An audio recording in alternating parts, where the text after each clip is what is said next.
What we've got here is Grown man ball. Something he gotta deal with.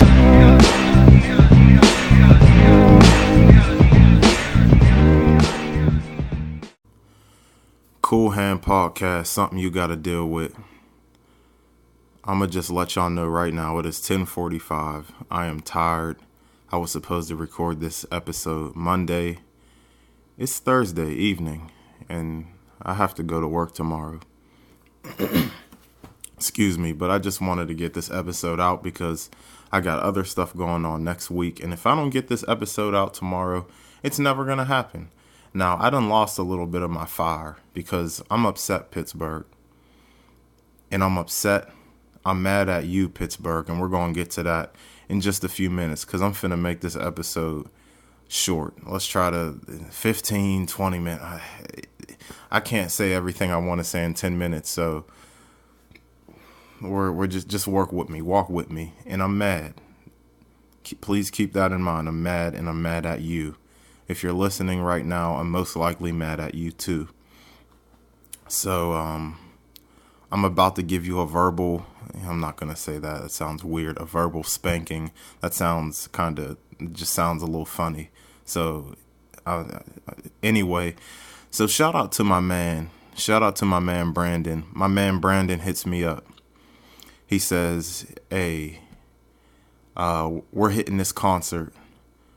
And it's this date, and if you and your wife want to come, let me know.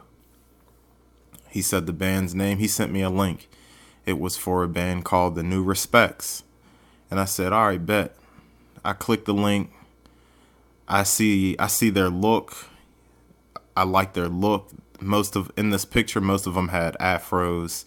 I see 3 girls and a guy. I'm like, okay, they look related. Turns out they were related. So I'm like, all right. I listened to their music on my way home from work. I'm like, oh, yeah, I'm rocking with this. This is going to sound dope live, too. Tickets were cheap. So, all right, cool. It's a move then, I told my wife about it. Turns out my wife knew a good bit of their music because they play her music. They play The New Respects at my wife's job. So, all right, let's just fast forward to the show. I'm excited. We're on the south side of Pittsburgh. We arrive at this show. The show starts at 6:30, but there was some opener that I don't care to talk about. Shout out to you, though, my dude. And they finally come on at 8. Before they come on, a couple of them walked in, and I'm new to this band. For the most part, since I've been doing this, I've been talking about bands or acts that I just started listening to. A lot of these things, I listen to a broad variety of music, but I don't know every single artist. So, a lot of these concerts, I'll listen to the album some of their music before I go to the concert and then take it from there. I got a concert coming up. I'm going to Wise Blood this coming Monday. And I listen to her music, so I'm really looking forward to that. But anyway, let me not get too far off track. We go there, I meet the lead singer, she's cool, and I meet Darius. Now, Darius is the drummer. Now, I'm just going to read their about, because when you Google them, they don't have a Wikipedia. Like, their Wikipedia is broken. Try it yourself. I'm not finna explain that. It says, The New Respects are an American band from Nashville, Tennessee. The band consists of singer-guitarist Jasmine Mullen, bass player Lexi Fitzgerald, guitarist Zandy Fitzgerald, and drummer Darius Fitzgerald. In March 2017, they released their debut EP, Here Comes the Trouble.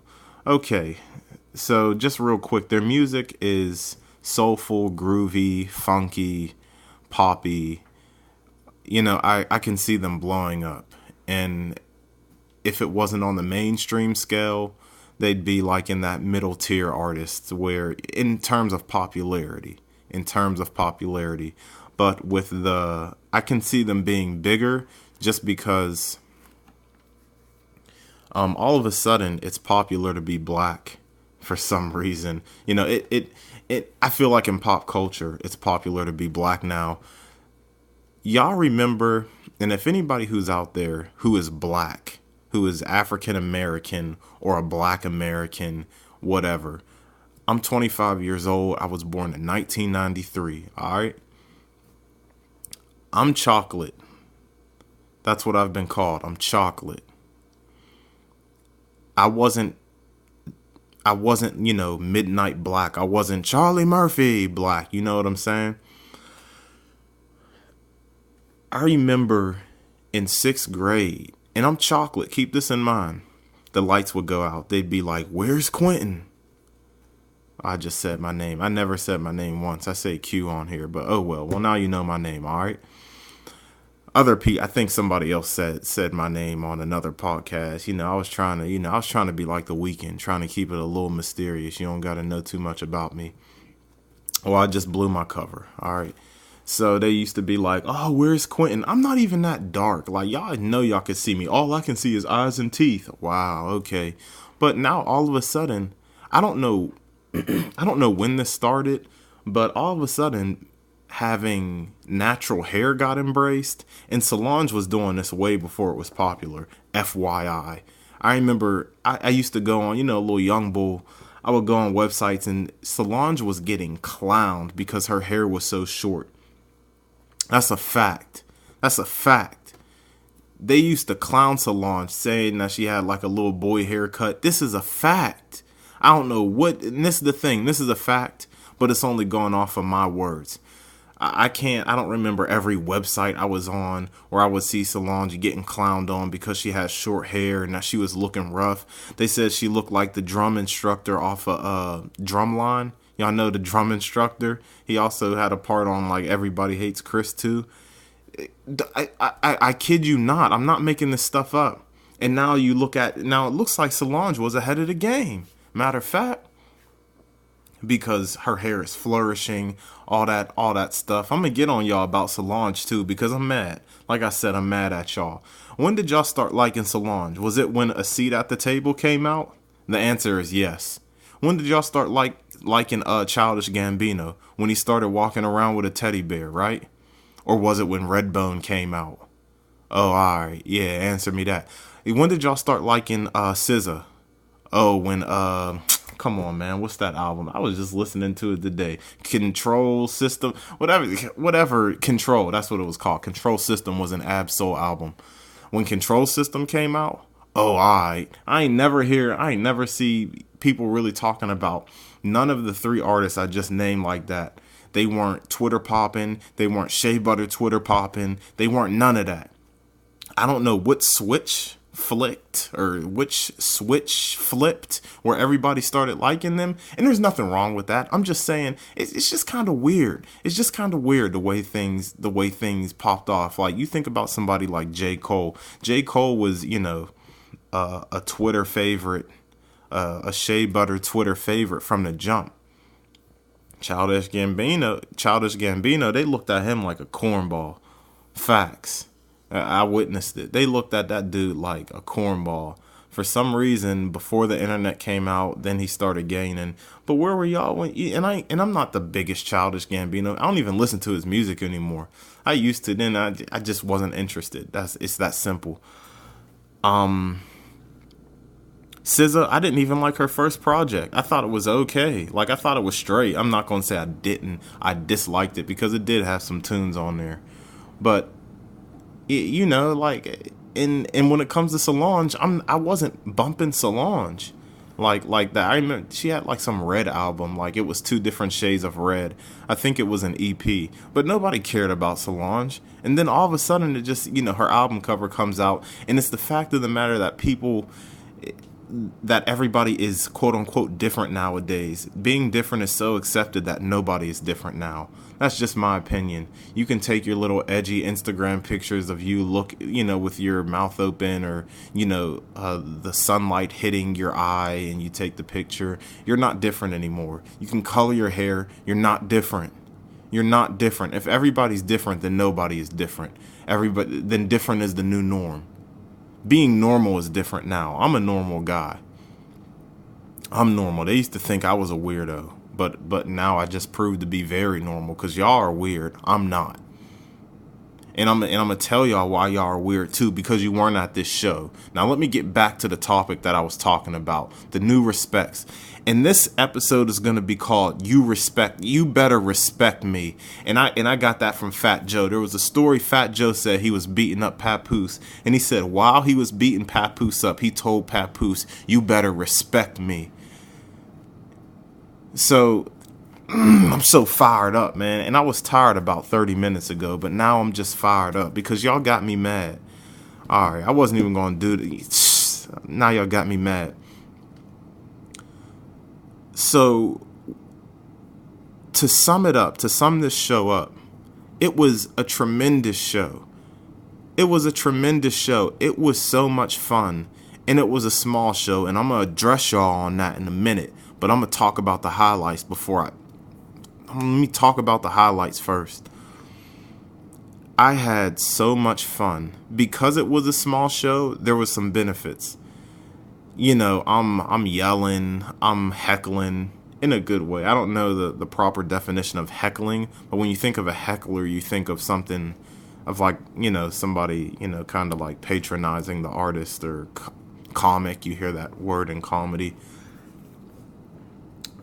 But you know, I'm having an exchange with the artists while they're on stage. You know, there's nothing between us but air, you know, and space.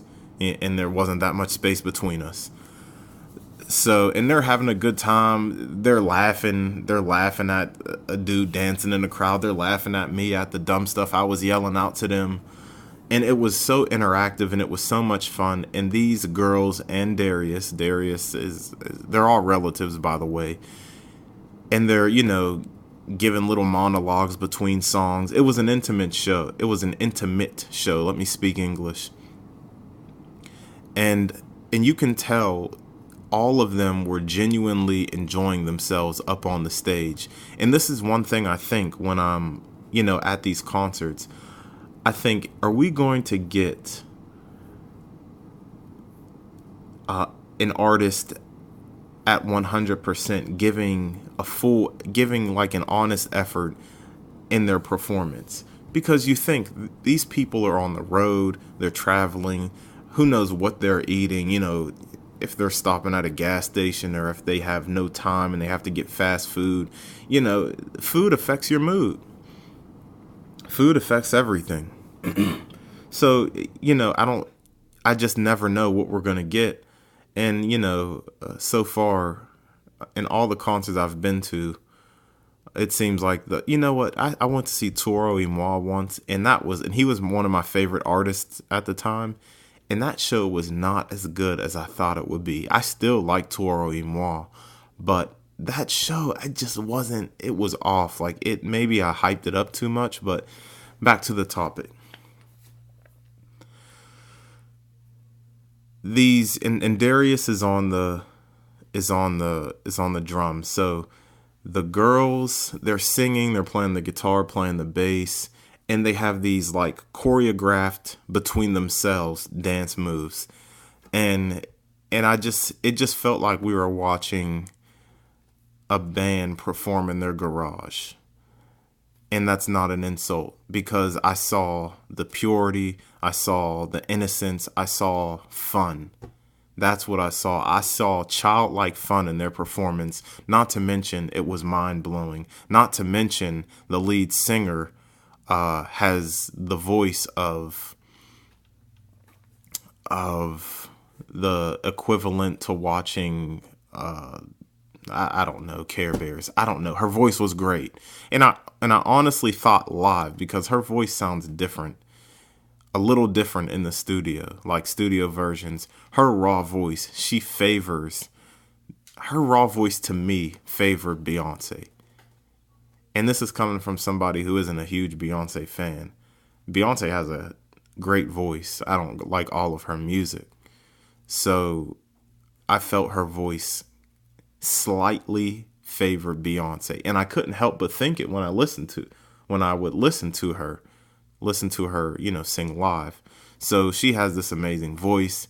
She's singing. They're having fun. They're talking. Apparently, these guys are from Tennessee, and all related. They were talking about how they were, at one point of their lives, all of them were homeschooled.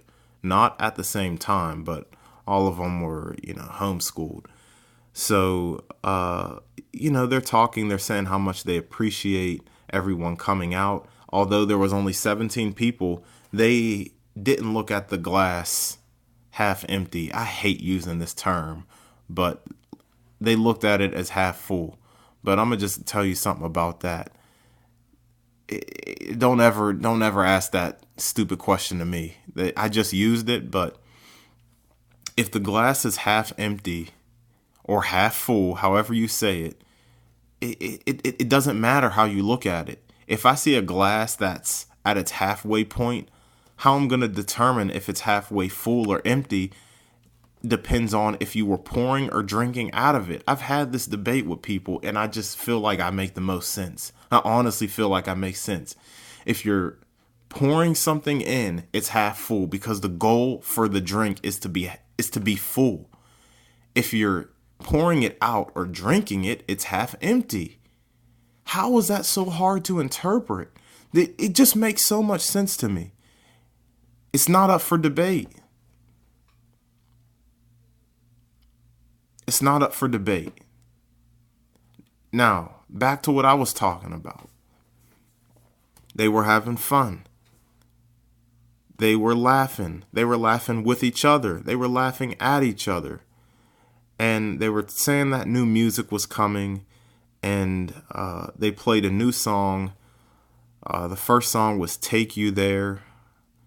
The second song, which was they dedicated this song to my wife and myself.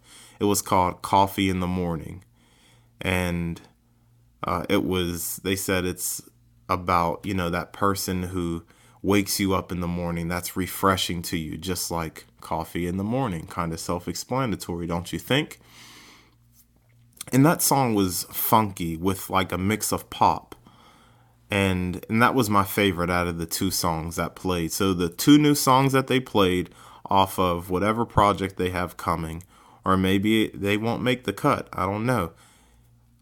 Take You There, that was the first one, and then Coffee in the Morning. And then the group, and they said all these things from the stage.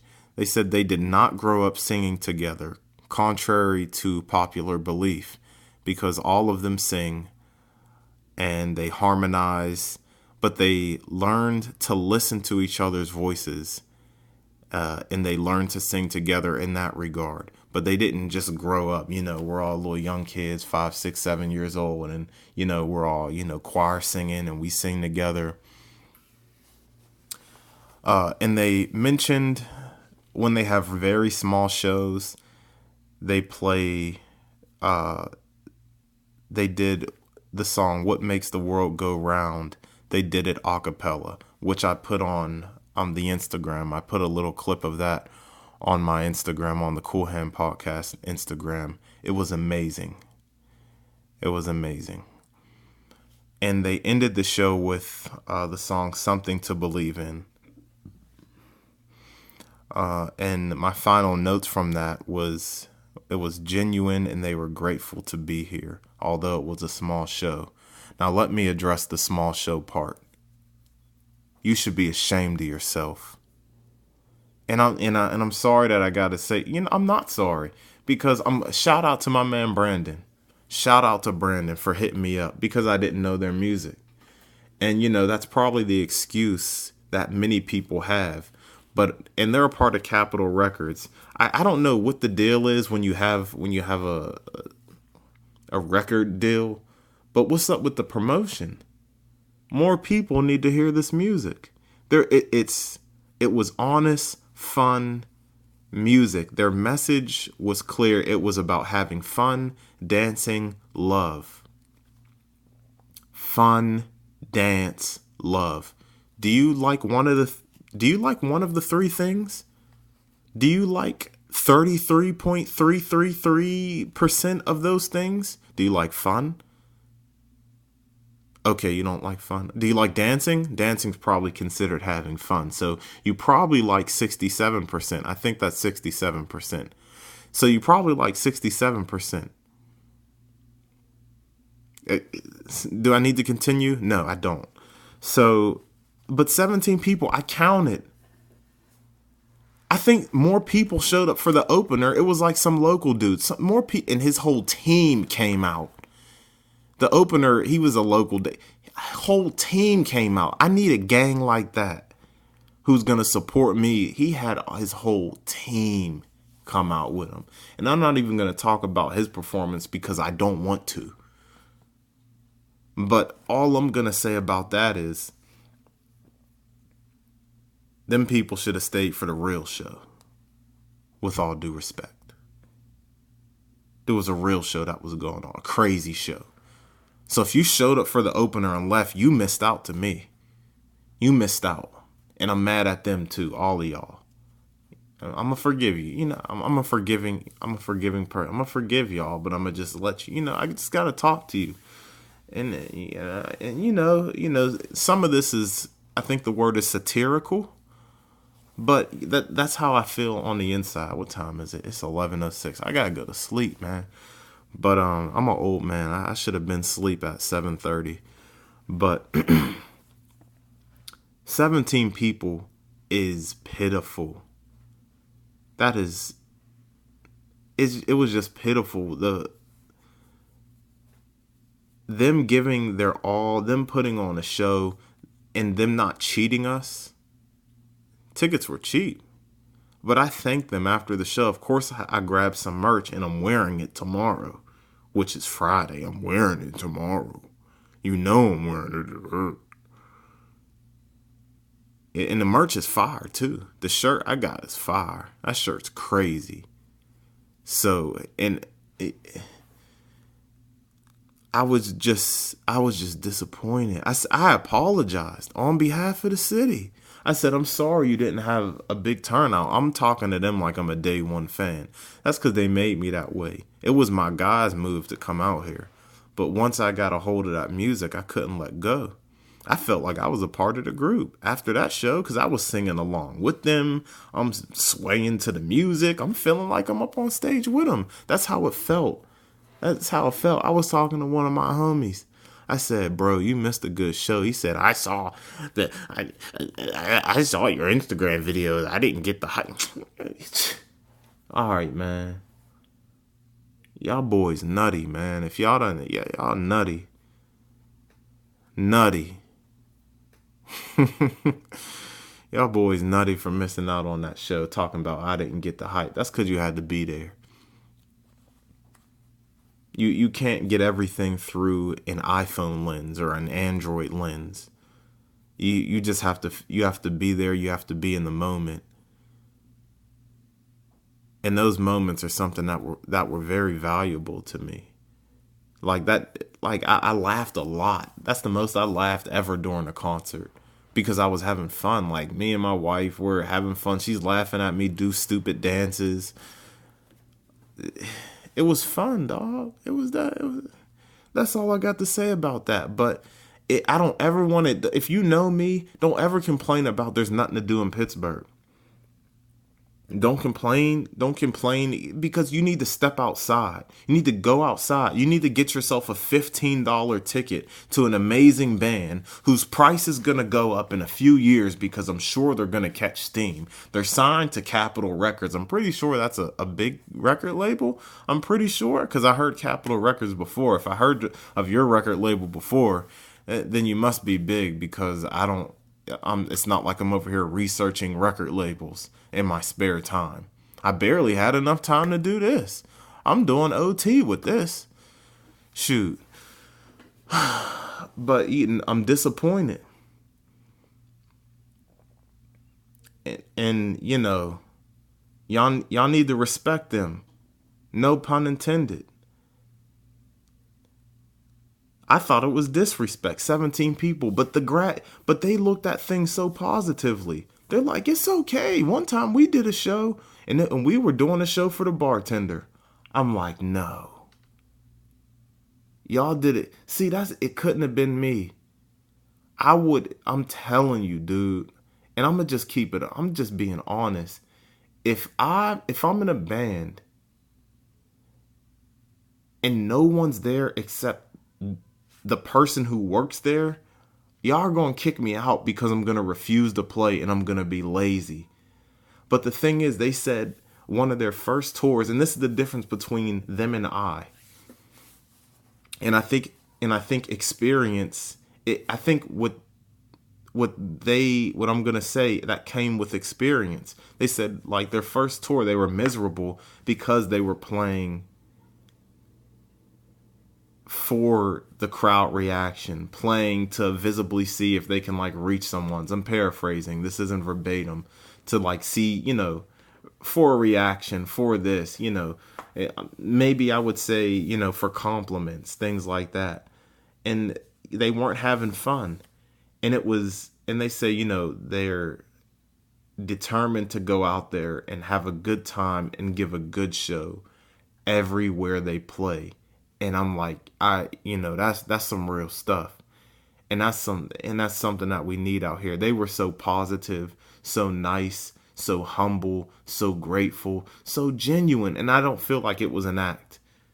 It's not like I read everybody right, but it felt genuine.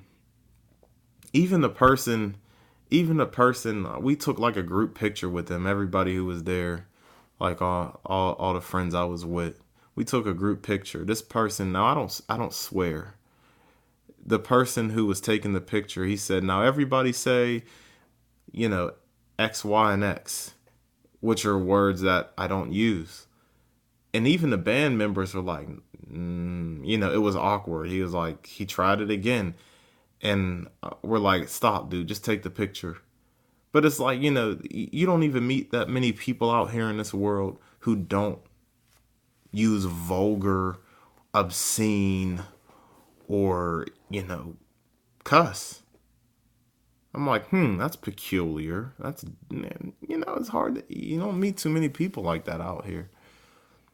So shout out to y'all. Shout out to y'all afros and y'all natural hair.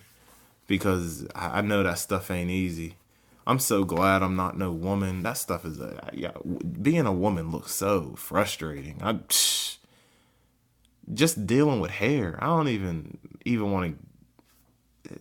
I'm glad I just got a haircut today and I'm feeling beautiful. I talked about my insecurities on the last episode. I feel gorgeous. I'm feeling like Ric Flair. I'm feeling like Kanye West. Does that? Nah. Well, Kanye said he loves himself. I feel like I love myself. Honestly, your look shouldn't depend on if you should love yourself. It sounds horrible. But I think I look alright. Shout out to my barber, Will. But yes, in conclusion, Pittsburgh, you should be ashamed of yourself. Don't ever complain that there's nothing to do, because there really is, and there was, and you missed that opportunity. 17 people, including myself, were a part of that amazing experience. The New Respects is a great band. It's very poppy. It's funky, it's groovy, it's soulful. They make good music. If you like good music, you might want to check them out. If you don't like good music, you probably turned this off. You probably turned this off like a minute into the podcast, because my podcast is the equivalent to good music. And why am I saying that? Because I got to give myself some confidence. It's not like I'm out here, doing numbers. So I'm boosting myself up, But we're done here. I'm disgusted. I'm upset. I'm so appalled. Cool Hand Podcast, something you got to deal with.